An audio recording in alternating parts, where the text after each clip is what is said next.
Welcome again, everybody. Bienvenue à nouveau tout le monde. C'est notre troisième session sur le parcours Saint-Esprit. Simplement pour vous rappeler, on a regardé qui est le Saint-Esprit, pourquoi on a besoin de lui, on a regardé le baptême dans le Saint-Esprit, toute la théologie et comment recevoir de sa part.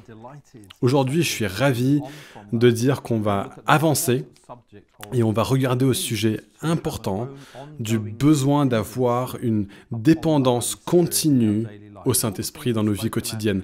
Toutes les choses desquelles on a parlé jusqu'ici n'étaient pas seulement d'être des choses qui devaient être des expériences qu'on garde, mais c'est des tremplins pour nous conduire à quelque chose de plus. Et c'est évident quand on lit la Bible que nous, en tant que chrétiens, sommes supposés avoir une dépendance quotidienne à la personne du Saint-Esprit pour tout. Souvenez-vous, on a dit que le Saint-Esprit est notre défenseur, mais ma responsabilité, c'est d'être en telle relation avec lui chaque jour que je dépends de lui et que je lui demande de m'aider dans les choses avec lesquelles il était appelé de m'aider. Donc de la même façon que vous êtes né de l'Esprit et vous devenez chrétien, ce n'est que le début du reste de votre vie d'apprécier le salut et de marcher avec Dieu.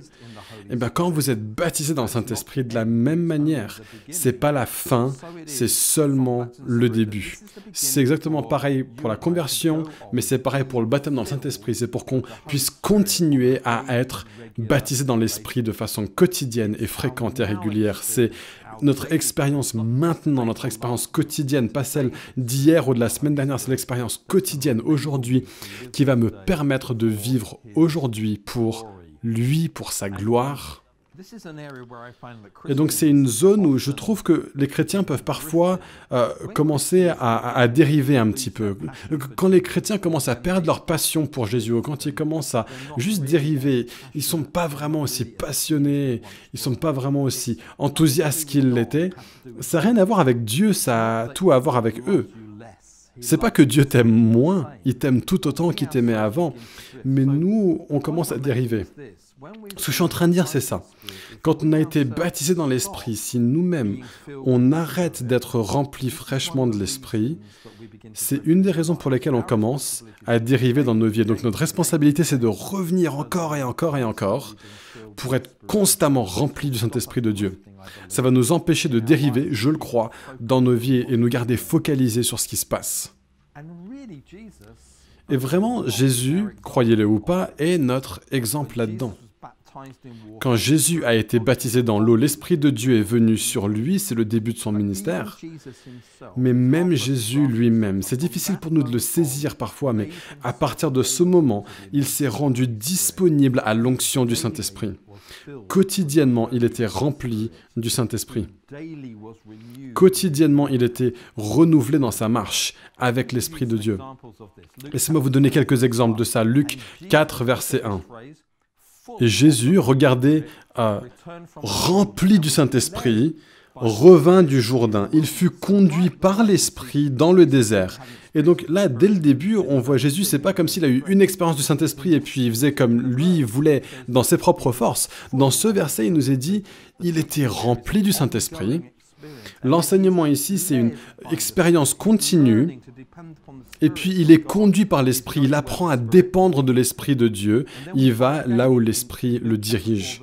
Et on voit à nouveau dans Luc 4, à partir du verset 14, « Et Jésus revint, revêtu de la puissance de l'Esprit en Galilée, et sa réputation gagna toute la région. » Donc il est rempli de l'Esprit, il est conduit par l'Esprit, il revient dans la puissance de l'Esprit. Même chapitre, Luc 14, versets 18 à 21. « L'Esprit du Seigneur est sur moi parce qu'il m'a consacré par onction pour annoncer la bonne nouvelle aux pauvres. Il m'a envoyé pour guérir ceux qui ont le cœur brisé, proclamer aux prisonniers la délivrance, aux aveugles le recouvrement de la vue, pour renvoyer libres les opprimés, pour proclamer une année de grâce du Seigneur. » Ensuite, il roula le livre, le remit au serviteur et s'assit.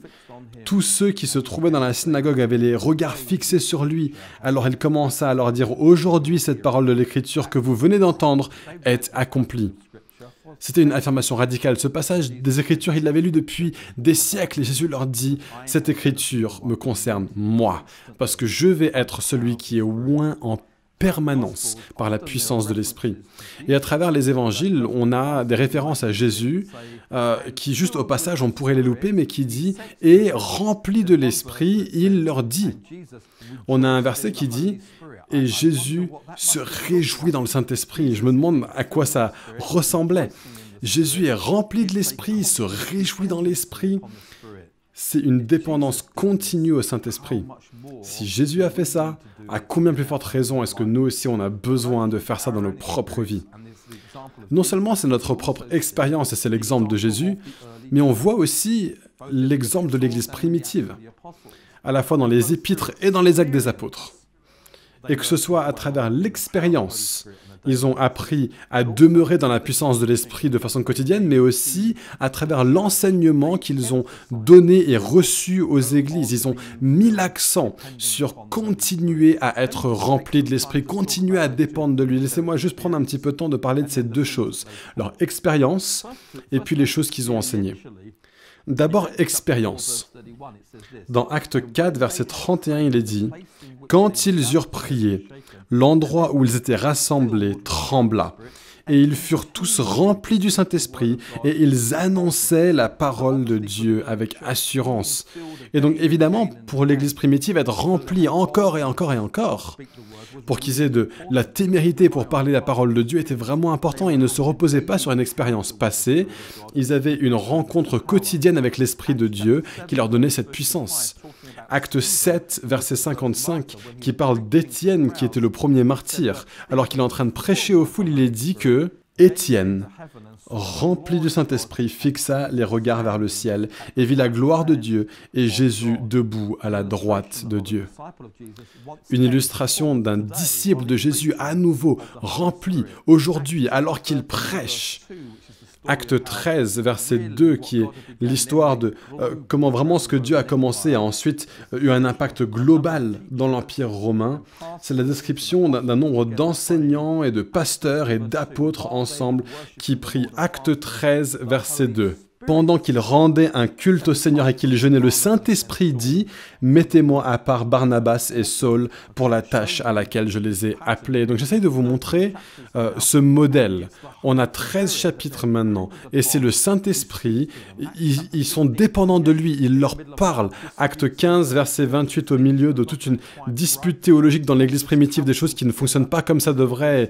Ils ont ce concile ensemble à Jérusalem et voici ce qu'ils disent. « Il a paru bon au Saint-Esprit et à nous de ne pas vous imposer d'autres charges que ce qui est nécessaire. » J'aime tellement ça. Il y a cette dépendance continue au Saint-Esprit et fréquemment on devrait être en train de dire des choses comme « Il a semblé bon au Saint-Esprit et à nous-mêmes » parce que constamment on est en train d'être rempli de l'Esprit de Dieu. Chapitre 16, verset 6. C'est beaucoup d'écriture mais ça nous donne une image d'une dépendance au Saint-Esprit. Empêchés par le Saint-Esprit d'annoncer la parole en Asie, ils traversèrent la Phrygie et la Galatie. C'est étrange, ils sont tellement dépendants de l'Esprit que parfois c'est dit, voici une porte, traverse-la, et parfois ils ferment une porte. Et ils ne se plaignent pas, ils ne se disputent pas, ils sont conduits par l'Esprit, ils sont constamment dépendants de la personne du Saint-Esprit. Et ça continue au verset 7, arrivés près de la Mysie, ils se préparaient à entrer en Bithynie, mais l'Esprit de Jésus, qui est le Saint-Esprit, ne le leur permit pas. Ils traversèrent alors la Mysie et descendirent à Troas. Pendant la nuit, Paul eut une vision, un Macédonien lui apparut et le supplia « Passe en Macédoine, secours-nous ». Suite à cette vision de Paul, nous avons aussitôt cherché à nous rendre en Macédoine, concluant que le Seigneur nous appelait à y annoncer la bonne nouvelle. Et donc on voit, ils sont dirigés par des visions et Dieu qui les interrompt, et ils sont dépendants du Saint-Esprit. Et dans l'Église primitive, ils avaient un sentiment tel d'une dépendance continue au Saint-Esprit que ça a formé et dominé leur vie. Et c'était leur expérience qui étaient là et c'était tellement réel pour eux. Et donc d'autres exemples qu'on voit dans les Écritures, Romains 1, verset 11, Paul est en train de parler à l'église romaine, il essaye d'aller à cette église et il dit « Il me tarde de vous voir afin que je vous communique quelques dons spirituels pour votre édification. » Son attente, c'est que lorsqu'il vient parmi eux, il y aura une transmission de l'Esprit de Dieu. Pourquoi? Parce que Paul vit quotidiennement dans la puissance de l'Esprit et il aura quelque chose de frais qu'il pourra leur donner. 1 Corinthiens 2, versets 4 à 5, Paul dit à nouveau « Ma parole et ma prédication ne reposaient pas sur les discours persuasifs de la sagesse, mais sur une démonstration de l'Esprit et de puissance. » afin que votre foi soit fondée non sur la sagesse des hommes, mais sur la puissance de Dieu. Et donc quand Paul était là en train d'enseigner, non seulement il y avait beaucoup d'enseignements, mais il s'attendait à ce qu'il y ait une transmission des choses de l'Esprit, parce qu'il vit dans la puissance de l'Esprit. Et si vous devenez silencieux sur les choses de l'Esprit, ou que vous réduisez les choses de l'Esprit, un petit peu comme Timothée semblait le faire, il a reçu un message de la part de Paul dans 2 Timothée 1, verset 6, qui dit «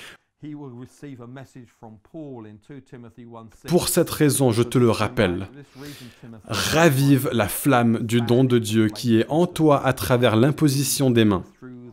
Ne te repose pas que sur ton expérience passée, mais ravive la flamme de la dépendance à la personne du Saint-Esprit. » Donc il y a toutes sortes d'écritures qui appuient ce point, que nous, en tant que chrétiens, on doit être dépendants quotidiennement de la personne du Saint-Esprit. Non seulement l'Église primitive a-t-elle expérimenté l'Esprit, elle a enseigné à l'Église de dépendre du Saint-Esprit de la même manière. Et donc moi, j'argumenterais que, bien que le livre de Romains a beaucoup de thèmes qui sont déclarés, de façon sous-jacente dans tout le livre des Romains, il y a un appel aux chrétiens de vivre des vies en dépendance à la personne du Saint-Esprit. La justification est expliquée dans Romains comme une œuvre de l'Esprit et la sanctification, qui veut dire devenir plus saint ou devenir plus comme Jésus, est une œuvre de l'Esprit. On ne peut pas devenir comme Jésus, on ne peut pas devenir saint dans notre propre force. C'est une œuvre de l'Esprit. Et ils enseignaient aux gens que si vous voulez être plus comme Jésus, si vous voulez être sanctifié, vous avez besoin quotidiennement de dépendre de la personne du Saint-Esprit pour devenir comme lui. Donc Romains 8, 29 par exemple. En effet, ceux qu'il a connus d'avance, il les a aussi prédestinés à devenir conformes à l'image de son Fils, afin que celui-ci, Jésus, soit le premier-né d'un grand nombre de frères.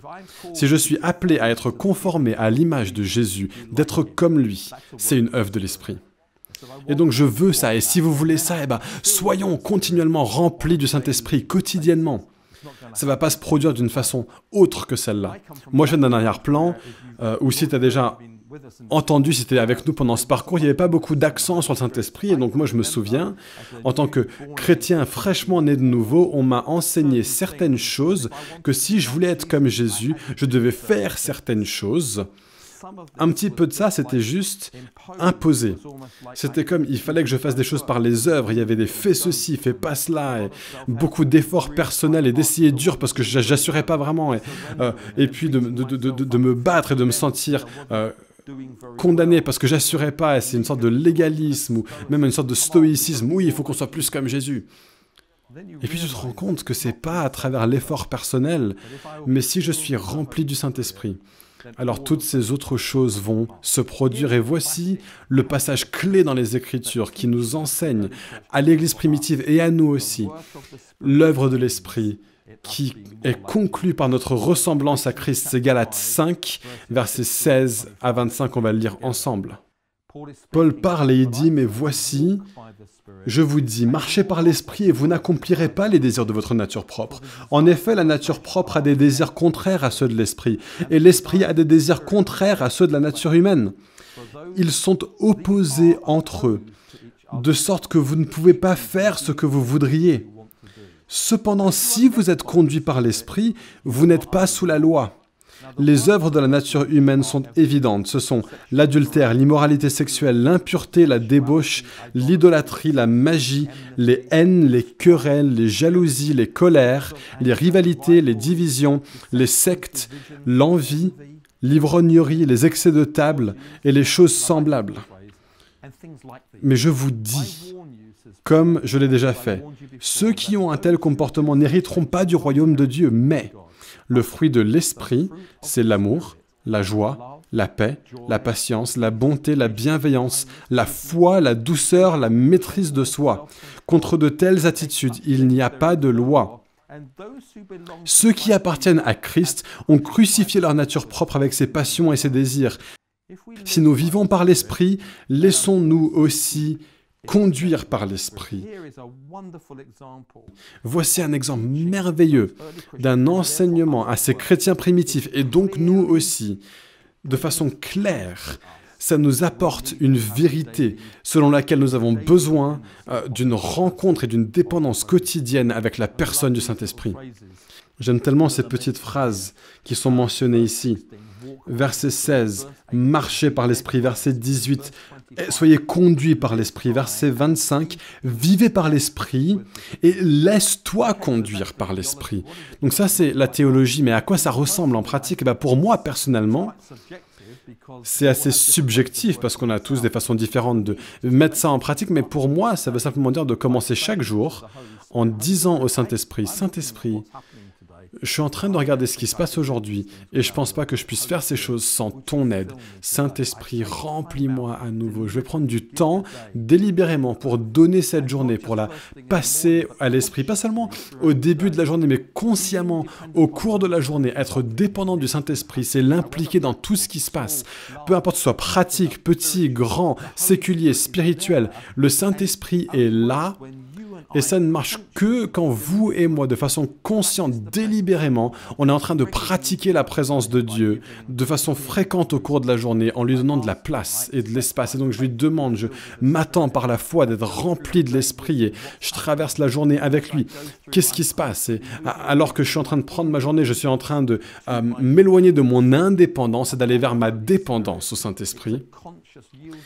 C'est le fait de m'abandonner de façon consciente au Saint-Esprit. Parfois, je me dis, mais Saint-Esprit, je m'abandonne à toi. Et parfois, c'est rien de plus que juste Saint-Esprit à l'aide. J'ai besoin de toi maintenant. Et je m'enseigne à marcher par l'Esprit, d'être conduit par l'Esprit et de me laisser conduire par le Saint-Esprit en permanence. Et donc, alors que je vais vers le travail, alors que je reviens du travail, alors que je suis au travail, je suis impliqué avec le Saint-Esprit, alors que je conduis la voiture, moi je conduis beaucoup et j'ai souvent un choix parce que je peux penser, si je suis tout seul dans la voiture, est-ce que je prends un temps de communion avec le Saint-Esprit, j'ai 1 heure de trajet, un petit peu de ce moment, je pourrais juste être là en train d'être en communion avec l'Esprit, en train de dépendre de lui. Si vous avez une famille et vous êtes ensemble en tant que famille, apprenez d'une façon ou d'une autre, de façon naturelle, à impliquer le Saint-Esprit dans votre vie familiale. Quand vous venez à une rencontre, pensez, Saint-Esprit, est-ce que tu veux m'utiliser aujourd'hui? Est-ce qu'il y a des gens aujourd'hui pour qui je devrais prier, etc., etc. C'est ça que ça veut dire de façon consciente, de dépendre de la personne du Saint-Esprit. J'aimerais juste parler de 3 sphères particulières qui sont des conséquences de gens qui vivent dans et qui sont dépendants du Saint-Esprit. La première chose, c'est le fruit de l'Esprit. La preuve d'une vie remplie de l'Esprit, c'est le changement de caractère. C'est vraiment important. Comment est-ce que tu sais si quelqu'un est rempli de l'Esprit? Peut-être que ce ne sera pas les dons.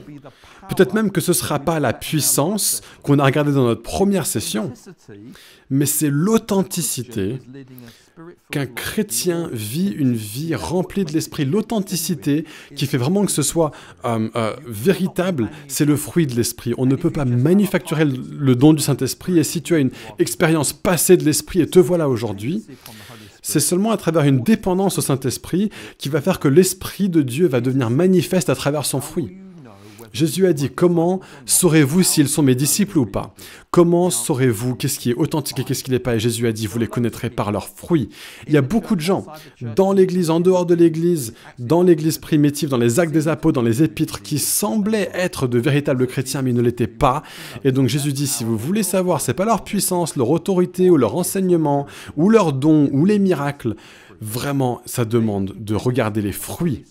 La dépendance quotidienne au Saint-Esprit va produire le don du Saint-Esprit. Et la conséquence d'être rempli de l'Esprit va ressembler à des choses comme dans ce passage de 1 Corinthiens 13, versets 1 à 8. « Si je parle les langues des hommes et même celles des anges, mais que je n'ai pas l'amour, je suis un cuivre qui résonne ou une cymbale qui retentit. Si j'ai le don de prophétie, la compréhension de tous les mystères et toute connaissance, si j'ai même toute la foi jusqu'à transporter des montagnes, mais que je n'ai pas l'amour, je ne suis rien. Et si je distribue tous mes biens aux pauvres, si même je livre mon corps aux flammes, mais que je n'ai pas l'amour, cela ne me sert à rien. L'amour est patient, il est plein de bonté. L'amour n'est pas envieux, l'amour ne se vante pas, il ne s'enfle pas d'orgueil, il ne fait rien de malhonnête, il ne cherche pas son intérêt, il ne s'irrite pas, il ne soupçonne pas le mal. Il ne se réjouit pas de l'injustice, mais il se réjouit de la vérité. Il pardonne tout, il croit tout, il espère tout, il supporte tout. L'amour ne meurt jamais. Les prophéties disparaîtront, les langues cesseront, la connaissance disparaîtra. Ce fruit important, cet amour va continuer à toujours, et c'est la priorité sur toute chose. À 11 reprises dans le Nouveau Testament, il y a cette exhortation, aimez-vous les uns les autres qui est là. C'est pas automatique. On ne peut pas s'aimer les uns les autres dans notre propre force, c'est une œuvre de l'esprit.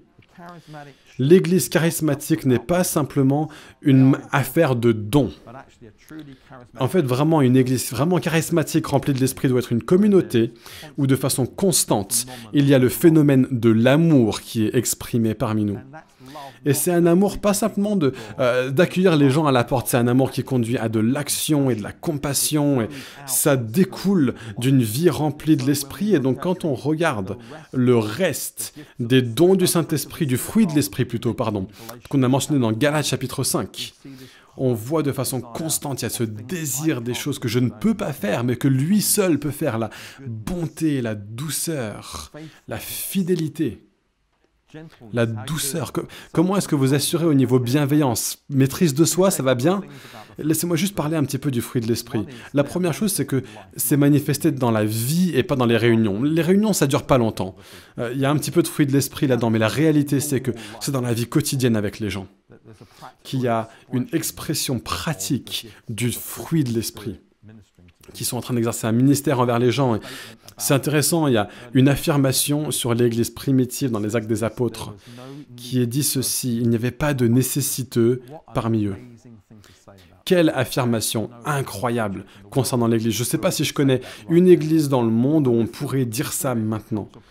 Mais lorsqu'on est rempli de l'Esprit, on en viendra à une position où on n'aime pas seulement les gens à travers nos mots, on les aime à travers nos actions et en répondant aux besoins des uns des autres. Et donc je suppose qu'une autre chose concerne le fruit qui vient de la dépendance quotidienne à l'esprit. Comment est-ce qu'on exerce un ministère envers les gens dans l'esprit? Clairement, le fruit du Saint-Esprit est mis en œuvre là-dedans. Jésus n'a jamais géré avec les gens de façon trop rapide, il n'a jamais dénigré les gens, mais tristement, on trouvera des personnes qui ministrent dans le Saint-Esprit. Et vraiment, en fait, il manque la compassion et l'amour de Jésus. Ça devrait être tout en premier lieu de comment on met en pratique le ministère de Jésus, pas seulement envers nous-mêmes, mais envers les autres. Et donc, souvenez-vous qu'il y a des choses comme la joie. La joie, c'est pas quelque chose de trivial, c'est un fruit de l'esprit qui est là. Et quand on traverse vraiment des saisons difficiles, il y a une paix qui est là, c'est l'opposé de l'anxiété. Toutes ces choses sont le découlement, une expérience d'une vie remplie de l'esprit. Jean 15, Jésus dit, « Je suis la vigne, vous êtes les sarments. » Si vous voulez avoir plus de fruits dans notre vie, eh bien, il nous émonde. Mais plus on a de fruits dans notre vie, plus on devrait avoir le fruit de l'esprit qui est là. Et donc c'est la première chose sur les trois que je voulais mentionner, c'est le fruit de l'esprit. La deuxième chose, c'est entendre la voix du Saint-Esprit. Si de façon quotidienne on est rempli de l'esprit, on va l'entendre nous parler. Et à nouveau, c'est quelque chose de subjectif. Comment est-ce que je sais que l'Esprit de Dieu me parle ou pas? Et c'est subjectif. Et il est bon que ce soit subjectif parce que c'est vous en tant que personne qui dit « Je ressens Dieu me parler, il me révèle quelque chose ». Si ça c'est subjectif, la preuve que si vous avez entendu Dieu ou pas est très objective. Si vous sentez que Dieu vous a dit quelque chose et que ça ne se produit jamais, on peut le remettre en question, mais si il vous a dit quelque chose et que ça se produit, alors on peut savoir que c'est une confirmation objective. C'est un peu comme la prophétie, les paroles de connaissance. Elles viennent parce que tu as senti Dieu qui te parle, et puis tu parles et elles se produisent. La parole du Saint-Esprit dans notre cœur est promise pour tout le monde.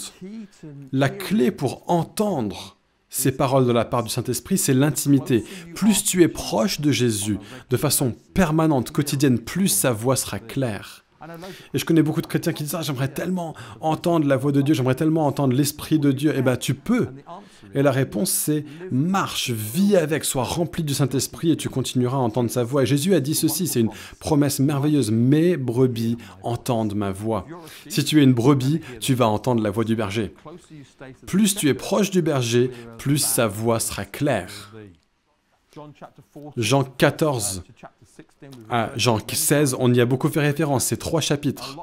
C'est beaucoup d'enseignements de la part de Jésus concernant le Saint-Esprit. Il vous conduira dans toute la vérité. Il vous donnera de la révélation. Il vous rappellera les choses que vous avez entendues de la part de Dieu. Il vous donnera les paroles à dire lorsque vous en avez besoin.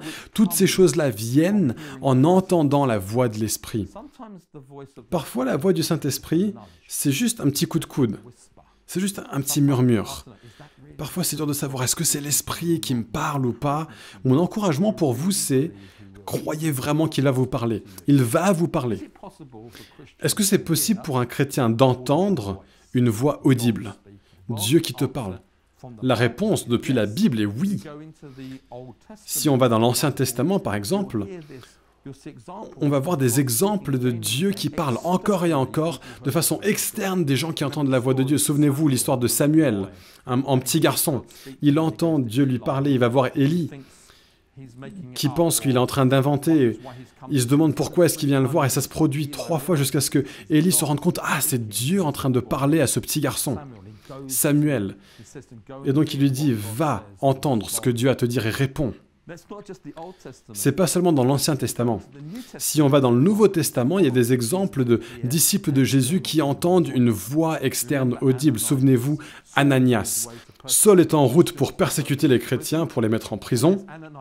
Et il y a Ananias vraiment qui parle que Dieu l'arrête et Dieu lui dit « Je veux que tu ailles voir mon serviteur Saul, qui va s'appeler Paul, et d'imposer les mains sur lui et de le voir retrouver la vue, être rempli du Saint-Esprit. » Mais incroyable, ça a dû demander beaucoup de courage à Ananias de se dire « Je suis vraiment en train d'entendre de la part de Dieu. » C'était une voix audible de la part de Dieu qui lui parle.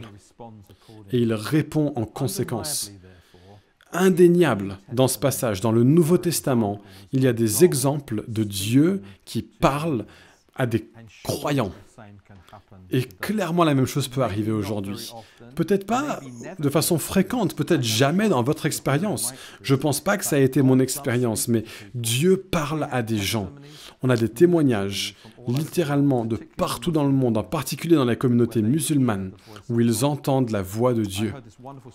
J'ai entendu cette histoire merveilleuse d'une femme qui était à Téhéran. Elle était en grande détresse. Elle était iranienne, les choses se sont mal passées. Et un jour, elle était à un puits où elle allait tous les jours. Elle faisait descendre son seau dans le puits. Et elle dit ceci, elle a entendu une voix qui lui a dit, « Un jour, tu vas recevoir de l'eau et tu n'auras plus jamais soif. » Elle n'avait aucune idée de ce que ça voulait dire, elle n'avait jamais entendu ça, elle a demandé à tous ses amis qu'est-ce que ça pouvait bien vouloir dire, personne ne savait. 3 mois plus tard, elle se retrouve au Royaume-Uni, au nord-est de l'Angleterre.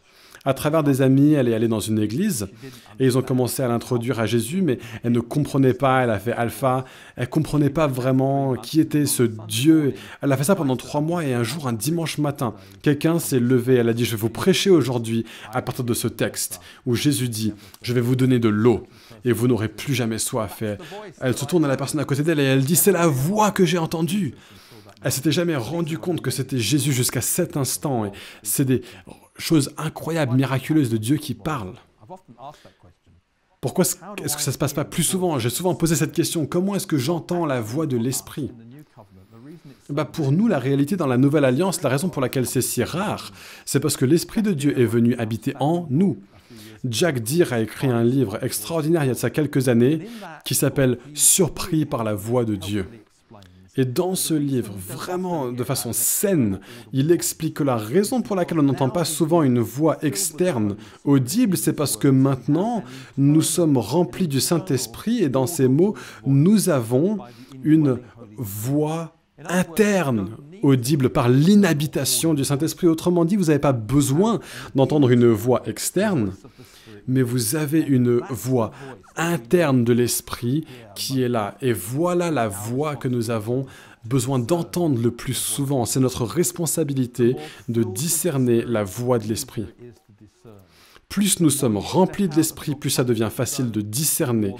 Plus vous sortez de votre zone de confort, plus là aussi vous entendrez la voix de Dieu. Le timing, les moments où vous avez à parler. Je ne sais pas si vous avez déjà pensé à ça, mais Pierre et Jean traversaient la porte appelée la Belle dans le temple tous les jours de leur vie, souvent pour aller pour louer. Et il y a un moment au début de Actes, un homme qui était tellement paralysé, il regardait à eux, s'attendait à de l'argent. Il leur demande et il dit, on n'a ni argent ni or, mais ce que nous avons au nom de Jésus. Lève-toi et marche. Et il est dit qu'ils le prennent, ils le tiennent par la main, ils le lèvent. Pourquoi à ce moment-là et pourquoi le jour d'avant? Pourquoi est-ce que c'était ce moment-là alors que ça avait dû être Pierre et Jean étaient tellement dans l'esprit qu'ils ont entendu la voix de l'esprit en train de lui dire maintenant c'est le moment de prier pour cet homme. Aujourd'hui, ils savaient que c'était le bon moment. Plus tu mets en pratique la présence de Dieu, être rempli du Saint-Esprit, plus tu vas entendre. C'est vrai des dons de l'Esprit qu'on a regardé dans notre prochaine session. Comment est-ce que je sais que c'est le don de l'Esprit que Dieu veut que j'utilise maintenant? La réponse c'est parce que tu entends sa voix. Apprendre à écouter la voix de l'Esprit est tellement important si on va être efficace dans notre vie chrétienne. Est-ce que vous pensez qu'on parle trop? Oui, sans doute que oui. Parfois, quand on prie pour les gens, on prie des Écritures sur eux, on parle, plutôt que de juste attendre et écouter. Mais Saint-Esprit, est-ce que tu as quelque chose que tu veux dire à cette personne? Est-ce qu'il y a quelque chose que tu veux mettre en lumière maintenant? Mais prenez du temps, parfois, d'entendre la voix de l'Esprit, de juste faire taire les autres choses, d'être silencieux, parfois même en allant vers les rencontres. Saint-Esprit, est-ce qu'il y a quelque chose que tu veux dire à travers moi pour ces personnes à l'Église? La troisième et dernière chose est celle-ci. Non seulement devons-nous produire le fruit de l'Esprit et entendre la voix de l'Esprit, nous devons être des ministres de l'Esprit. Qu'est-ce que je veux dire par ça? Si on est rempli de l'Esprit, ça ne concerne pas seulement moi et ma bénédiction que Dieu me donne. Tout ce qui m'adonne à moi a le potentiel d'être canalisé par moi et de sortir de moi pour être une bénédiction pour d'autres. Et donc on nous enseigne à sortir, prier pour les gens, imposer les mains, impartir quelque chose de l'Esprit aux personnes autour de nous, chrétiens et non chrétiens. 2 Corinthiens 3, versets 4 à 6, dit ceci. « Telle est l'assurance que nous avons reçue par Christ auprès de Dieu. Je ne dis pas que nous soyons capables par nous-mêmes de concevoir quelque chose comme si cela venait de nous. Notre capacité, au contraire, vient de Dieu. Il nous a aussi rendus capables d'être serviteurs d'une nouvelle alliance. » Regardez ce qu'il est dit de la nouvelle alliance. « Duquel vous êtes serviteurs. Non de la lettre, mais de l'esprit.